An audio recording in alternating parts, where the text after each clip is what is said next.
Pakar telematika Roy Suryo tuding KPU berbohong dalam 3 hal, terutama soal Sirekap. Hal itu disampaikan Roy Suryo dalam diskusi membuka kotak Pandora Sirekap, saksi bisu kejahatan Pilpres 2024 secara daring, Minggu 7 April 2024. Roy Suryo juga sampaikan angka yang ditampilkan Sirekap kala itu sudah ditentukan sejak awal. Ya. Nah, hari ini kita akan membuka kotak Pandora. Apa itu kotak Pandora? Kita harus terpaksa kembali ke mitologi zaman Yunani dulu. Kotak Pandora, Pandora itu nama wanita, ya, istri dari Ephialtes yang waktu itu dihadiahi sebuah guci. Ya, Ephialtes itu saudara sekandung dari Prometheus. Prometheus ini adalah pencuri api Dewa Zeus. Dewa Zeus mangkel kepada Prometheus, tapi karena dia tidak bisa membalas Prometheus, dia kerjakan ke Ephialtes, suaminya si Pandora. Pandora itu dipesen, jangan guci itu dibuka. Tapi ini sama kayak ceritanya Adam dan Hawa, Adam dan Eva. Dia melanggar perintah itu. Pandora membuka kotak itu, makanya namanya kotak Pandora, dan di dalamnya berisi kejahatan, kecurangan, semua hal yang berbau jelek bagi umat manusia.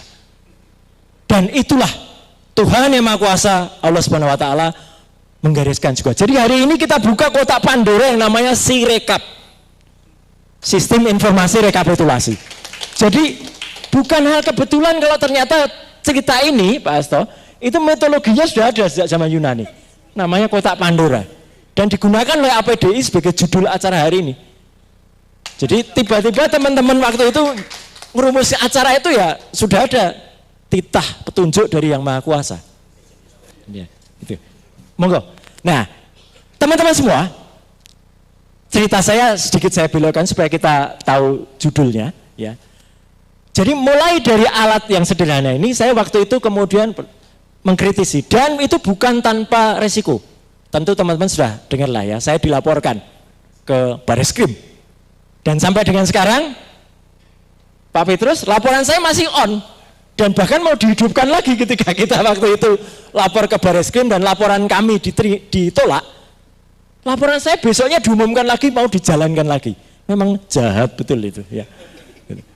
Dan kenapa waktu itu saya kemudian menganalisis ketika soal 3 mikrofon itu dilakukan dan dilaporkan ke Bareskrim, tapi uniknya KPU secara malu-malu mengakui sebenarnya. Karena KPU berikutnya pada debat berikutnya hilang semua 3 mikrofon itu, menjadi hanya 1 mic saja. Kan dia mengakui tapi malu-malu, ya kan gitu. Nah tapi ternyata memang bakatnya curang ini, memang mau curang. Jadi tampaknya dia tidak menggunakan mikrofon berkabel, dia kemudian tampil menggunakan jaket, yang jaket itu kemudian diletakkan di atas untuk menutupi sesuatu.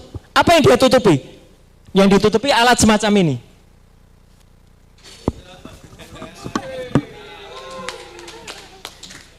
Ini adalah wireless neck headphone. Ini bisa dikoneksikan dengan headphone, disembunyikan di baliknya, dan bisa mendengar instruksi. Jadi sama saja, si Samsul itu masih tetap di feeding asam sulfat, masih tetap di feeding. Hanya sayangnya waktu itu saya sudah usulkan, harusnya diperiksa sama Pas Pampres, tapi Pas Pampres jawabannya, kami tidak berhak memeriksa anak presiden. Ya sama kayak MK tidak berani mengundang kepala negara, tapi yang diundang adalah menteri-menterinya, gitu. Nah itu. Nah jadi tadi sekali lagi presentasi dari Bu Leoni, Pak Anas dan juga Pak Yudi tadi luar biasa. Saya akan mulai dari awal. Jadi dengan demikian, mulai awal Januari, betul Mas Yudi, saya sudah mencermati ketika saya download program Sirekap, itu adalah staging versi 2.14 waktu itu, awal Januari.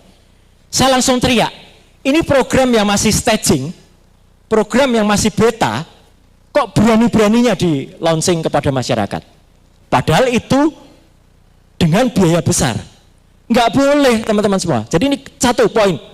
Nggak boleh program yang masih staging atau yang masih beta version itu dilepas kepada masyarakat. Apalagi kita tahu MOU pembuatannya sudah ada semenjak tahun 2021. Jadi KPU melakukan signing dengan ITB itu pada tahun 2021. Harusnya awal 2024 itu sudah jadi program, sudah dirilis dan sudah diaudit. Ini yang penting. Program harus beredar itu harus diaudit. Sudah pasti program staging itu tidak mungkin lolos audit. Jadi kalau KPU mengatakan dia sudah diaudit oleh BRIN dan BSSN, Mas Hasto, dengan kata keras saya bisa mengatakan bohong. Makanya kalau dilihat nangis kan kemarin si yudisinya waktu menyampaikan di depan. Dan BSSN ini tolong dicari. Info yang kita dengar mengundurkan diri beberapa hari sebelum pelaksanaan pemilu sebagai technical assistance. Dan dia bukan auditor, dia hanya technical assistance BSSN itu. Jadi lain, technical assistant dengan auditor lain. Dan ini perlu dilihat karena ini masuk fakta-fakta hukum. Itu satu. Yang kedua, fakta hukum yang kedua. Berkali-kali kita dengar Sirekap hanya alat bantu, Sirekap hanya alat bantu, Sirekap hanya alat bantu. Temuan kami, tim APDI ini, jadi ini temuan kita bersama, ya. Sirekap bukan alat bantu, tetapi dia adalah alat utama. Karena satu-satunya yang termuat dalam PKPU nomor 5 tahun 2024 yang tadi disebutkan oleh Mas Anas, yang disahkan baru tanggal 12 Februari 2024, 2 hari sebelum pemilu baru membuat keputusan, dan diundangkannya baru tanggal 13 Februari, Mas. Gila kan ini, padahal itu detail sekali. Itu hanya menulis Sirekap. Sirekap ditulis detail di situ, di bab 1, poin nomor 43 kalau nggak salah, kemudian di beberapa bab yang lain. Manual berjenjang tidak pernah ada tulisannya di PKPU. Sekali lagi saya ulangi, sistem manual berjenjang tidak pernah ditulis definitifnya di PKPU. Secara hukum, Pak Petrus, saya pernah dibalek di Badan Legislasi, Mas. Kalau tidak disuratkan, ya nggak ada aturannya. Berarti manual berjenjang itu kebatinan. Lucu kan? Iya, nujum. Ini kayak ahli yang kemarin bersaksi di MK juga, kebatinan nih. Jadi kalau Sirekap yang tertulis di dalam PKPU itu disebut pepesan kosong, dengan segala hormat kita kepada profesor yang menjadi ahli, profesor itu juga sudah mengkhianati ilmu pengetahuan dan mengkhianati fakta yang ada. Jadi saya simpulkan aja. Ketiga, saya di awal Februari itu ketika di pertengahan Februari ketika kemudian sudah running, di samping membongkar soal software tadi, saya teriak, kok kita berani-beraninya data penting Republik Indonesia, DPT 201 juta penduduk itu ditaruh di cloud server di Alibaba.com, tepatnya di Allium Computing. Itu teman-teman bukan tanpa resiko lagi. Lagi-lagi saya dilaporkan Pak Andri. Keluar running text-nya di TV-TV. Roy Suryo menyebarkan hoax gitu. Meletakkan server di Singapura.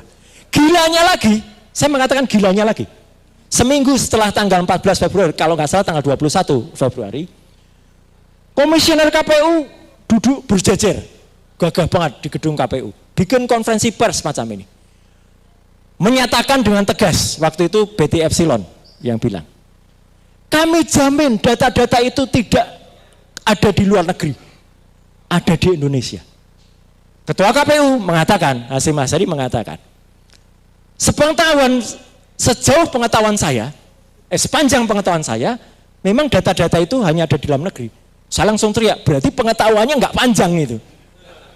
Dan satu lagi, bohong. KPU bohong. Karena jelas-jelas di luar negeri kok. Tapi ternyata kebohongan mereka itu, memang sudah ada triki sebelumnya Pak Petrus.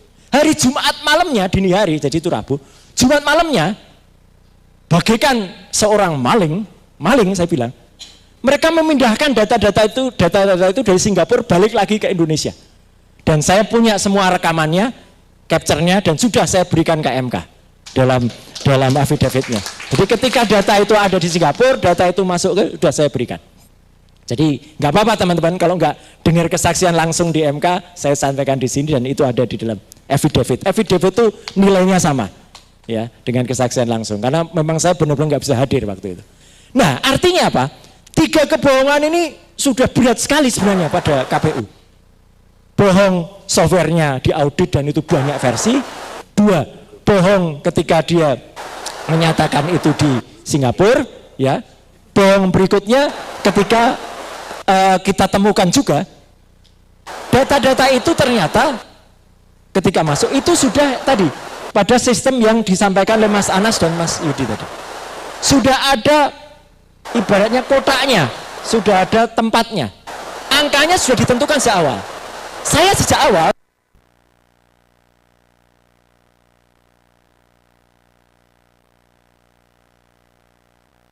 teman-teman boleh googling, saya nggak berbohong. Sejak awal tanggal 14 itu, hari H pemilu, jam 19:36, di situs KPU itu sudah ada angkanya. 24%. Oh, kesini dikit. Oh, takut jatuh? Enggak. Saya masih punya kontrolan. Keseimbangan kayak kucing. Ya. Data itu sudah muncul dengan persentase yang dari awal tidak berubah sampai dengan sekarang. 24%, 58%, 17%. Dan itu nggak berubah Pak Andi. Dari awal sampai akhir yang berubah cuma koma-koma sedikit di belakangnya. Jadi itu ada sebuah algoritma, automatic algorithm yang dipasang dengan perubahan-perubahan tadi. Jadi perubahan-perubahan software tadi memungkinkan dimasukkan apa? JSON script dimasukkan. Script yang memungkinkan untuk mengkontrol itu atau memasukkan data. Memungkinkan untuk memasukkan algoritma perhitungan yang mematok itu. Memungkinkan lagi untuk menggelembungkan suara. Teman-teman ingat, di akhir Februari ada satu partai salah input namanya. Ya. Itu yang tiba-tiba perolehan angkanya melonjak. Ini dari sisi volatilitas statistik tidak mungkin menyalahi kodrat, betul.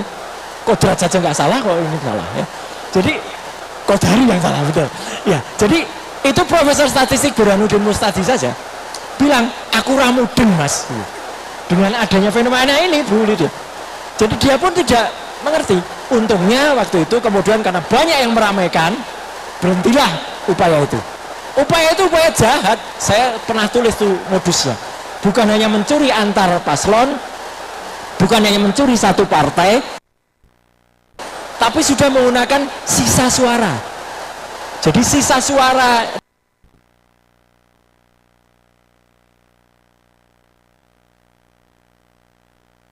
di setiap TPS itu belum terbukti ada di mana-mana.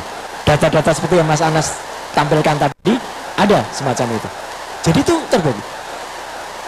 Kesalahan kelima lagi, fakta kelima lagi apa? Dengan dihilangkannya software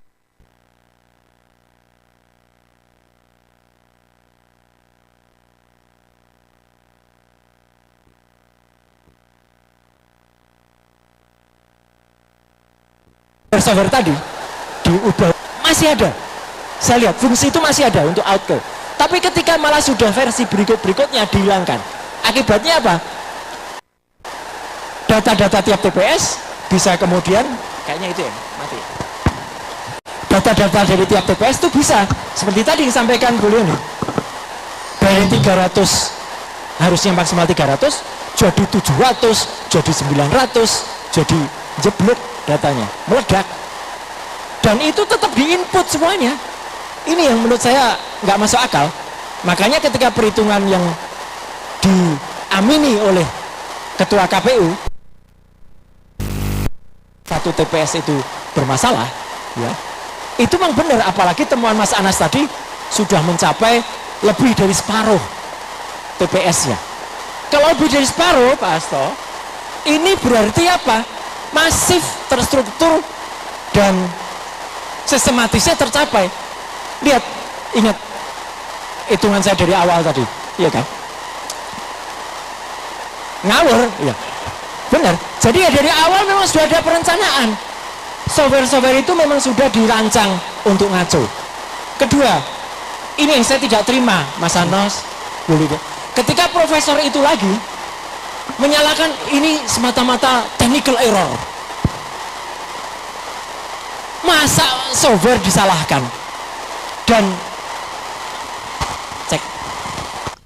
Oh, itu memang yang punya. Dan OCR itu ini sudah kuno, nggak mungkin salah. Per hari ini teman-teman semua, usia OCR itu berapa tahun? 110 tahun. Sudah ditemukan tahun 1914 oleh fisikawan Jerman. Dan sudah dipakai puluhan tahun di kampusnya Bu Leoni, kampusnya Mas Anas, kampus saya. Ya kalau OCR tidak terpercaya, ya perguruan tinggi nggak akan pakai itu. Itu tuh kesalahannya minor. Kok bisa kesalahannya sampai lebih dari 18 bahkan berapa persen tadi ngitungnya Mas Anas? 30 sekian persen ya. Ini kan ngawur. Nah, dari bukti-bukti ini, kita yang tergabung dalam APDI dan para ahli, itu benar-benar ingin temuan ini bukan hanya temuan teknologi saja, tapi ini sudah temuan hukum yang nanti akan diolah oleh Pak Petrus. Jadi ini sudah bisa bermakna karena satu, secara hukum legalitas Sirekap ini memang legal, tapi justru karena dia legal dan salah, ya berarti salah hitungannya. Berarti apa? Sirekap ini sudah benar-benar menjadi alat utama dan alat utamanya error. Hasilnya tidak bisa dipercaya. Itu poin pertama. Yang kedua, poin terlagi adalah apa? Hasil ketika proses yang ada di dalamnya tidak memiliki keabsahan atau tidak pernah diaudit secara resmi. Saya sampai dengan sekarang sudah juga mencoba komunikasi Pak Kakak ke BRIN. Saya punya beberapa sahabat di BRIN. Siapa sih yang melakukan audit? Enggak ada yang tahu Pak Petrus. Dari BRIN. Itu Mas Hasto. Sahabat-sahabat di BRIN mengatakan dudu aku ya Mas. Bukan saya ya, bukan. Loh itu siapa? Karena saya tanya kalau BRIN ngaudit ini, tahu jawab loh ini. Yang diaudit yang versi berapa? Audit itu enggak mungkin 10-10-nya diaudit. Pasti hanya satu. Lah kalau satu yang diaudit, ya itu yang boleh dipakai. Di-download oleh KPPS, bukan yang lain-lain. Padahal 800.223 TPS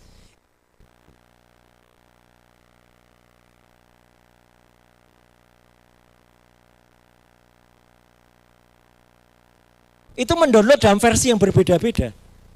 Jadi ini secara sistem hukum tadi. Dan yang terakhir adalah KPU banyak sekali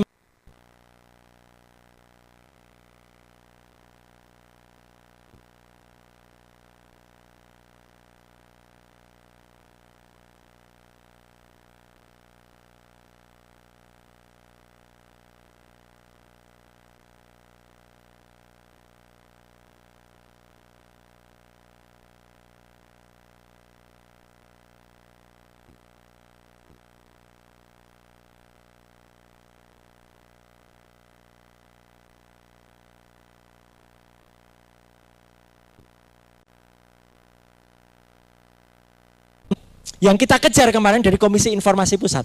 Kebetulan saya dan Pak Yudi, kami berdua saksi, ahli di Komisi Informasi Pusat. Saya memberikan kesaksian pagi harinya, beliau siangnya. Ya.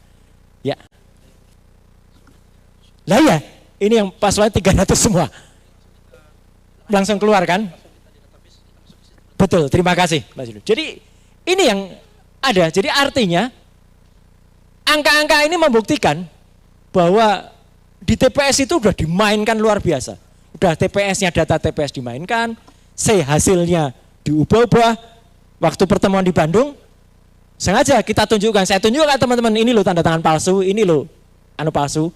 Saya pernah belajar daktiloskopi, itu ilmu sidik jari dan tanda tangan. Jadi kita bisa tahu tanda tangan palsu dan tidak itu kelihatan. Tarikannya kayak apa, arahnya kemana, bahkan bolbanya sama. Yang terakhir dan ini fatal, KPU sempat menerbitkan aturan nomor 349 tahun 2024 tanggalnya aneh, 17 Maret 2024. Jadi ketika di tengah-tengah dia diproses di KIP, dia mengeluarkan aturan data induk kami yang berbentuk CSV, Common Service Values, tertutup untuk dipublikasikan selama 3 tahun. Setelah KPU selesai, untung kita punya sahabat Indonesianis yang mengajukan gugatan ke KIP yang namanya Pak Ted Hilbert. Salam saya untuk Pak Ted. Ya, itu luar biasa. Saya langsung ding terus ke Pak Ted.